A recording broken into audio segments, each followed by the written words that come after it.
Bonjour à tous et bienvenue dans cette partie de la formation. Nous allons continuer toujours avec le back-end e-commerce et je vous ai déjà montré comment faire l'installation en utilisant MongoDB que vous installez en local. Maintenant, vous pouvez également utiliser MongoDB depuis un serveur distant.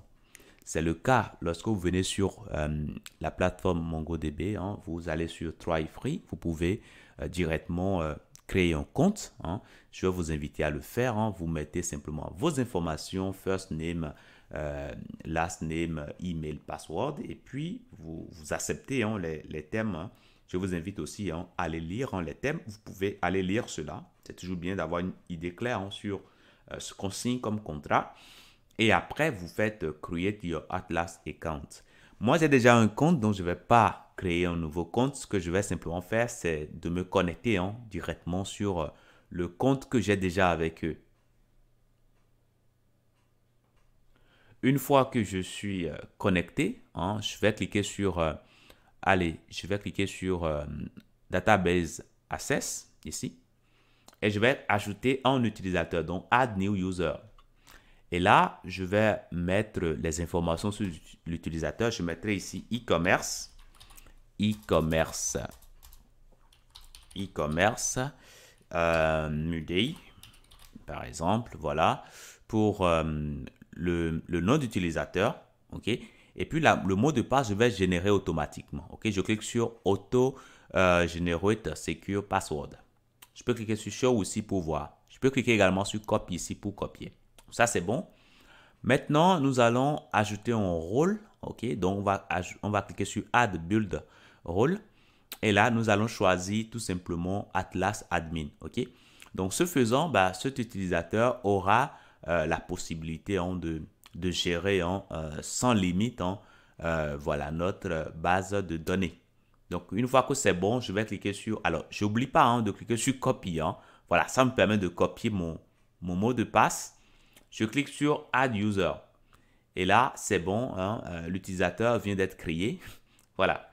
Maintenant, je peux simplement aller au niveau de mon fichier ici.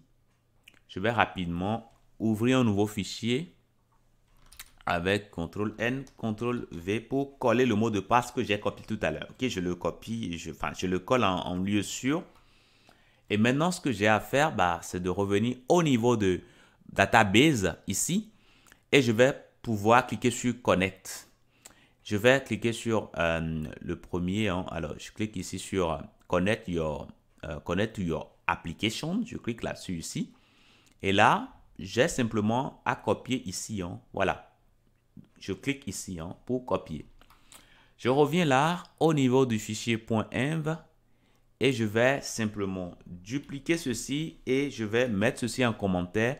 Je vais coller ici. OK? Voilà ce que j'ai copié. Ce que j'ai besoin de deux informations, le username et le mot de passe. Le username qu'on a créé tout à l'heure, c'était e-commerce Mudei, n'est-ce pas? Donc, je mets alors e-commerce Mudei. Et le mot de passe, c'est ce que nous avons collé ici pour ne pas perdre cela. Donc, je viens là, au niveau du password, je colle ça tout simplement. Okay? Faites vraiment attention. OK? Allez, les chevrons ouvrants et fermants là, il faut les retirer tous. OK? Voilà. Donc, je mets ça comme ça. Une fois que cela est fait, ça veut dire que, voilà, j'ai mis le lien pour me connecter à la base de données qui est sur le serveur distant. Donc, je peux revenir ici au niveau de mon terminal, npm start. Et une fois que cela est fait, je patiente un peu. Et là, j'ai un petit problème. Alors, ceci est dû au fait que nous n'avons pas défini la base de données, puisque là, nous avons mis le chemin simplement, mais il faut spécifier la base de données. Donc, on va mettre ici e-commerce. Alors, si une base de données du genre n'existe pas encore, ça va créer ça automatiquement. Et nous, c'est ce que nous voulons faire. Après, je peux utiliser le nom que j'ai ici, tout simplement. Et pour l'utiliser, je peux simplement mettre ici tout simplement $. Et je vais mettre tout simplement DB DB name, tout simplement. Une fois que ça c'est fait, je reviens ici et je relance ici tout simplement avec npm start. Et là, voilà, tout se passe correctement. On voit que les données sont générées. Donc, voilà, tout se passe correctement. Je peux aller au niveau de mon interface ici. Et je viens au niveau de Browse Collections. Et là, j'ai juste à patienter un peu. Là, je vois désormais e-commerce, Mudei, formation. OK? Donc, je peux cliquer là-dessus. Et là, on voit que j'ai déjà des entités qui sont créées, des collections, on emploie comme terminologie. Donc, j'ai ici user et à l'intérieur de ça, j'ai des informations utilisateurs qui sont générées. J'ai catégories également à l'intérieur. J'ai des catégories qui sont déjà générées. Et puis, j'ai également user. Bon, j'ai déjà parlé de ça. Produit également. Là, j'ai des informations concernant des produits qui sont... Donc là, c'est parfait ça. Là, c'est parfait. Donc, on peut maintenant aller sur... allez, je reviens là. Je mets ici localhost 2.3000. On avait spécifié 3000 si j'ai bonne mémoire. Donc, je peux réduire ceci. Donc, voilà. On avait spécifié 3000. On lance cela et là, tout se passe correctement. Catégorie. Voilà. On a bien les catégories. C'est parfait. Et puis, users. On vient sur users ici.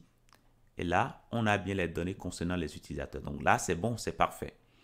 Donc voilà pour ce que je tenais à vous dire dans cette partie. Donc soit vous arrivez à télécharger MongoDB et à l'installer correctement. Là, dans ce cas, vous utilisez ce lien-là. Sinon, vous pouvez simplement utiliser MongoDB depuis le serveur distant. Je vous dis merci et à tout de suite.